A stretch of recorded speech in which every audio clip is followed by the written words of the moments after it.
En avril 2001, à Abuja, au Nigeria, la Guinée s'est engagée, comme les autres pays d'Afrique, à allouer au moins 15% de son budget national au secteur de la santé. 14 ans après, seulement 3,9% de son budget sont orientés à la santé. Conséquence, le système sanitaire du pays est malade.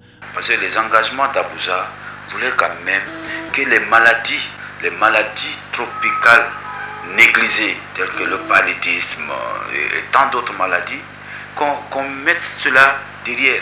Mais il y a combien de Guinéens qui meurent de paludisme aujourd'hui? Ça passe inaperçu.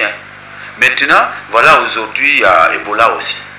Pour rappeler au gouvernement son engagement de 2001 et surtout son obligation de le respecter, des structures s'organisent.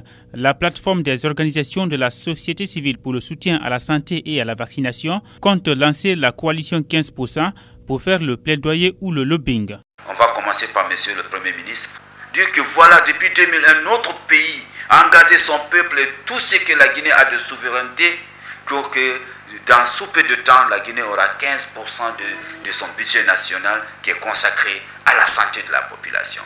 À la 68e Assemblée mondiale de la santé à Genève le 20 mai, le ministre de la Santé, colonel Rémi Lama, s'est engagé au nom du gouvernement à faire passer la part du budget de la santé de 3 à 10%, un discours de trop pour la POSAV. Tout récemment, je pense que les ministres ont été invités par Gavi et autres là en Suisse pour présenter certaines. Donc à l'issue de ça, la Guinée a été interpellée. Nous, on a mis les 3,5% sur l'échiquier. Partout, on est parti dans les conférences internationales pour dire voilà notre budget que le gouvernement et ses députés ont validé pendant qu'on est dans une épidémie. C'est pas sérieux, mon frère. Selon la Commission de l'Union africaine, seuls 6 pays du continent ont dépassé le seuil des 15%. Le Rwanda, le Botswana, le Niger, le Malawi, la Zambie et le Burkina Faso.